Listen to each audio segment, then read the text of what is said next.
When we study a new technology or a new frequency, we typically look into coverage, capacity, reliability, these things. We already know that capacity is not an issue for millimeter wave. We have so much spectrum, we can get incredible throughput and capacity, and you have seen it on the demo inside. So what we focus on here on this research network is more coverage and reliability. Millimeter wave, they don't go very far. So how do we compensate for that? We make very narrow beams of the signal. That way we can get far enough.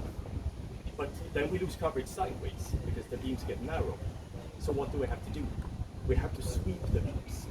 So that's why the base stations operate almost like a light tower. You will see them sweep narrow beams like that. And that's exactly what we see here on this GUI. This is a GUI, it's a copy of what runs in this phone that we use for demos and also for research. You see the base station here is the blue dot, and that's the black one over there. And you can see how it sweeps beams like this, pretty narrow beams. It has the capability of sweeping beams on the ground level, and it also has the capability of sweeping beams on the upper levels, in case you want to get coverage in the offices. And that's very typical for commercial millimeter wave base stations as well. You can sweep beams everywhere. So a big important task for us here is to reliably make sure wave beams can reach the phone. It's not only enough to do beams on the base station side. To make it reliable enough, there also has to be a lot of intelligence in the phone. Meaning beams have to be able to come in and out of different sides, because they can point in different directions, but they can also be blocked by the hands. That's why we need many antenna modules placed in different locations of the phone. So if this one is blocked, this one can be active, this one can be active. One big advantage of millimeter wave is reflections. If direct beams get blocked, the connection can survive on reflections, because we get much better reflection from millimeter wave. We can bounce out of buildings, bounce off buildings, even small metal objects like glasses, we can get reflections from, and we can make a reliable connection that way. So what do we see on the GUI? We see the base station, and we see the base station beam.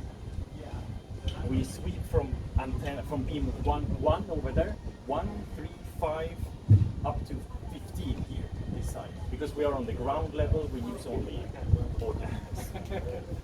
We can see a throughput here, and there's some rest engineering information here. But the important thing is throughput and the beam.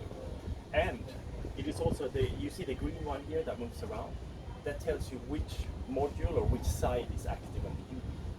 So by switching the base station beam, by switching the UI antenna, we can get a reliable connection also on millimeter wave. Just want to note this to follow up on what you're saying.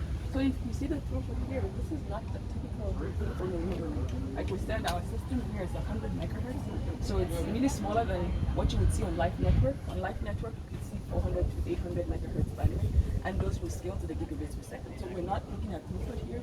Our goal is to look at beam staring like Jochen was talking about. So no, this is not the typical throughput. This is just for our research purposes. So just keep that in mind.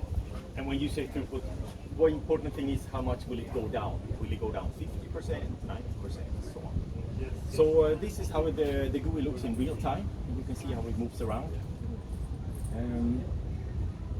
And here, there's no surprise that it works here, because look, we are in line of sight. Everybody knows that millimeter wave will work in line of sight. What we are so happy to show is that it works also when we get blocked by people and by objects. So if you go over here, if you come with me,